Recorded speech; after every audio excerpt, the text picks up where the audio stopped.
दोस्तों, मेरे और मेरे परिवार की ओर से सुशांत सिंह राजपूत साहब को भावनीनी श्रद्धांजलि।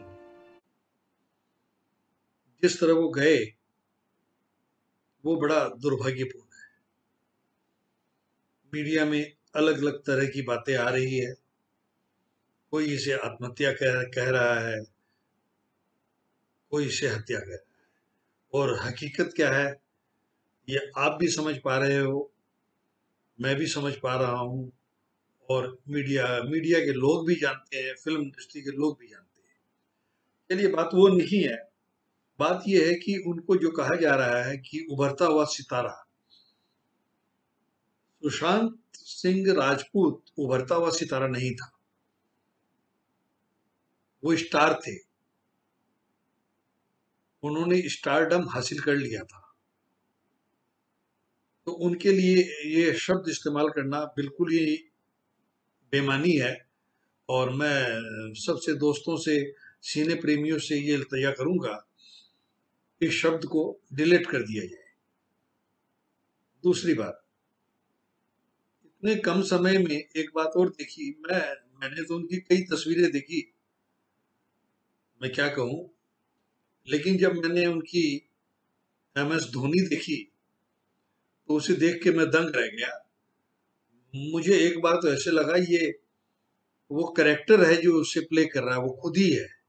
ये यकीन नहीं आया कोई एक्टर अपनी एक्टिंग कर रहा है। ये एक कलाकार के लिए बहुत बड़ा कॉम्प्लीमेंट है। ऐसे ही मैंने कभी अभिषेक बच्चन साहब की फिल्म देख के भी मैंने कहा था, गुरु देखकर अपने दोस्तों से जिक्र किया, घर में जिक्र किया कि क्या ये रोल इनके पिताश्री कर पाते। मैंने कहा नहीं, ये रोल इन्हीं को करना था, इन्हीं के लिए ये रोल है, इनका जन्म ही ये रोल करने के लिए हुआ है। वही अल्फाज MS धोनी के लिए मैं सुशांत सिंह राजपूत साहब के लिए कह सकता हूँ। ये तो हुई एक बात। दूसरी बात यह है कि अब हम कानून की तरफ देख रहे हैं और अदालत की तरफ देख रहे हैं। तो ये जो वीडियो जो मैं लोड कर रहा हूँ अपने दोस्तों के लिए, मैं चाहता हूँ इस तरह की वीडियो इसे देखकर वो भी बनाए, कैमरे के सामने आए, कहें अगर उनके समझ में आए, और फॉरवर्ड करें। अदालत, ऊपर की अदालत तो है, आप भी जानते हो, मैं भी जानता हूँ, दुनिया जानती है। लेकिन नीचे एक अदालत हमारी अपनी भी है, जनता की अदालत, अवाम। ये अवाम हमारे में वो शक्ति है कि हम अच्छे अच्छों को धूल चटा सकते हैं। अगर आपको याद हो तो 1977 में इंदिरा गांधी जैसी हस्ती को, जिसे आयरन लेडी कहा जाता था, उसे इसी जनता ने धूल चटा दी। इतनी बुरी तरह पराजित किया कि लोगों ने यह अनुमान लगाया अब ये सत्ता में कभी भी नहीं है। लेकिन लोगों ने काम नहीं किया, आपसी झगड़े किए। फिर 28 महीने के बाद 79 में इसी जनता ने उसी इंदिरा गांधी के फिर सर पे ताज रख दिया। जनता में वो ताकत है। आज पहली बार विपक्ष की एक सरकार को, विपक्ष विपक्ष सरकार विपक्ष को इतना बहुमत देकर इसी जनता ने जिताया, वो भी एक आदमी के नाम पर, और जो बार बार चीख चीख के ही कह रहा था भाई मैं तो चाय वाला हूं, मैंने तो अपने बचपन में चाय बेची है। लेकिन इस जनता ने उन्हें प्रधानमंत्री बना दिया। जनता में बहुत ताकत है। अगर हमने अपनी ताकत दिखाई होती, तो मैं एक छोटा सा किस्सा आपको बता दूं। उससे पहले मैं प्राण साहब का एक किस्सा बताता हूँ। मैं यूनियन पार्क में, वहाँ बांद्रा, अक्सर उनके पास मेरा जाना होता था। और कई बार ये जो औरतनुमा प्रोड्यूसर है ये भी आया करता था, एक आध बार देखा मैंने। ये उसी बिल्डिंग में रहता है। खैर चलिए, वो बात छोड़े हम। तो प्राण साहब ने मुझे एक बात बताई कि उनके एक परम मित्र थे, शायद आपने नाम सुना हो, श्याम। बहुत 40 के दशक के वो बहुत कामयाब हीरो थे, और बहुत ही खूबसूरत और बहुत लंबी चौड़ी पर्सनालिटी थी।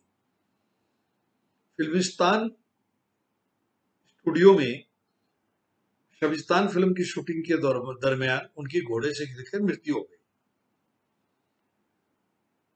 प्राण साहब को वो सदमा अंत तक ही रहा, हमेशा रहा। वो उनको अक्सर याद करते ही थे। उन्होंने कहा कि मैंने ये अपने आप से प्रण कर लिया कि मैं आजीवन फिल्मिस्तान स्टूडियो में शूटिंग नहीं करूंगा। जबकि फिल्मिस्तान फिल्मिस्तान स्टूडियो का कोई दोष नहीं था उसमें, लेकिन वो उनका ही कहना था जब वहां जाऊंगा तो मुझे उसकी याद आएगी।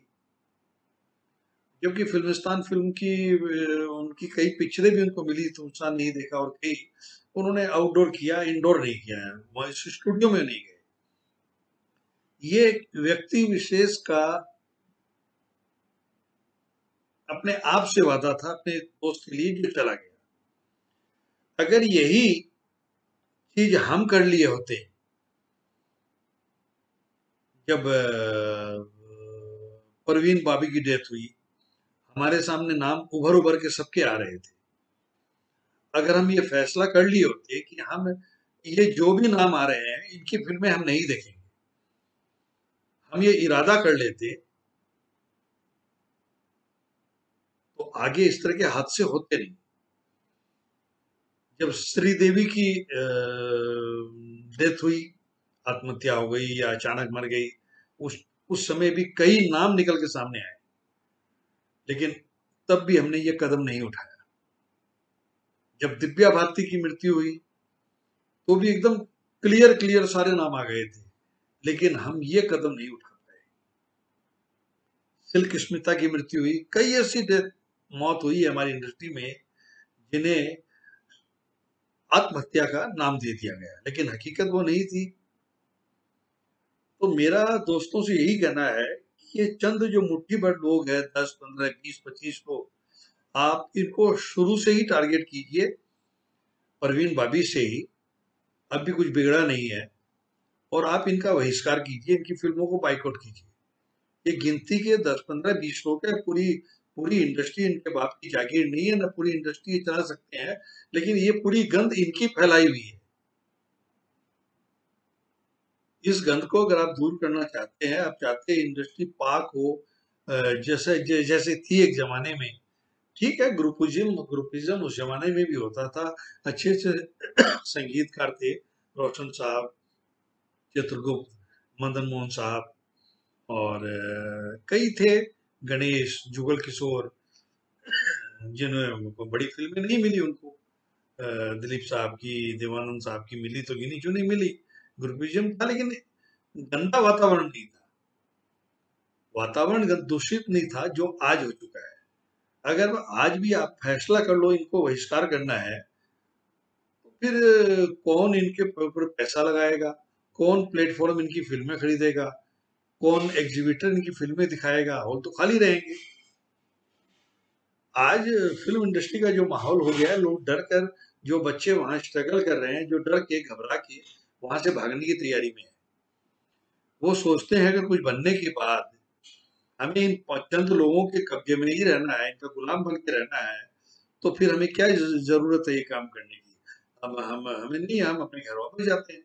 उनकी हिम्मत टूटने लगी है, टूट चुकी है, वो डिप्रेशन में आ गए, और जो आने की सोच रहे हैं, चाहे वो दिल्ली के एनएसटी के कलाकार हो, चाहे कोलकाता के कलाकार हो, वो हिम्मत नहीं जुटा पा रहे हैं, शायद वो ना आए। तो आप चाहते हो जो मुंबई में जो कलाकार है वो आगे बढ़े, आपको और बेहतरीन तस्वीरें मिले, बहुत अच्छी फिल्में मिले आपको, और वो जो बाहर के भी कलाकार आए, तो आपको इस गंद को हटाना ही पड़ेगा। और ये गंद तभी हट सकती है जब आप इस वीडियो को देखकर ऐसी ही वीडियो खुद भी बनाएं, आप अपने दोस्तों को बोले वो बनाए और इनको वायरल करें, अलग अलग जगह भेजें, फिर देखिए इसका क्या रिजल्ट निकलता है। कानून कानून तो सबूतों के आधार पर सजा देता है। अगर उनको सबूत मिल गए तो बेगुनाह को भी सजा हो जाती है, सबूत न मिले तो गुनाहगार भी बच जाता है। मैं कानून के ऊपर कोई उंगली नहीं उठा रहा हूँ, कानून अंधा होता है, वो सबूत के तराजू पर इंसाफ करता है, और पुलिस सबूत पेश करती है, और उसी हिसाब से सारे काम होते हैं। तो कानून के ऊपर उंगली उठाना या पुलिस पे उंगली उठाना ये तो गलत हो जाएगा। तो सबसे बड़ी बात ये है कि आप और हम अवाम उनको सजा दे सकते हैं।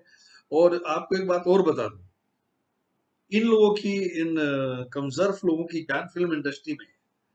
जिस तरह आपने कहावत सुनी, एक राक्षस की जान तोते में थी, तोते की गर्दन मरोड़ दो तो राक्षस की गर्दन मरोड़ी जाती है, तोते को मार दो तो राक्षस मर जाएगा। तो बस यही हाल इनका है। जब इस इंडस्ट्री से आउट हो जाएंगे तो ये इनकी हालत उस राक्षस की तरह हो जाएगी। ये उस मीडिया से दूर हो जाएंगे, फिर ये उनके लिए एक आजीवन कारावास और मौत, उससे भी बड़ी सजा हो। तो मेरे दोस्तों, अगर आपको मेरी ये वीडियो ठीक लगती हो तो आप इस तरह की और वीडियो बनाओ, उसको शेयर करो और जितना इसको आगे बढ़ा सकते हो बढ़ाओ। यही सच्ची श्रद्धांजलि होगी सुशांत साहब को और उनकी आत्मा को शांति मिलेगी। नमस्कार।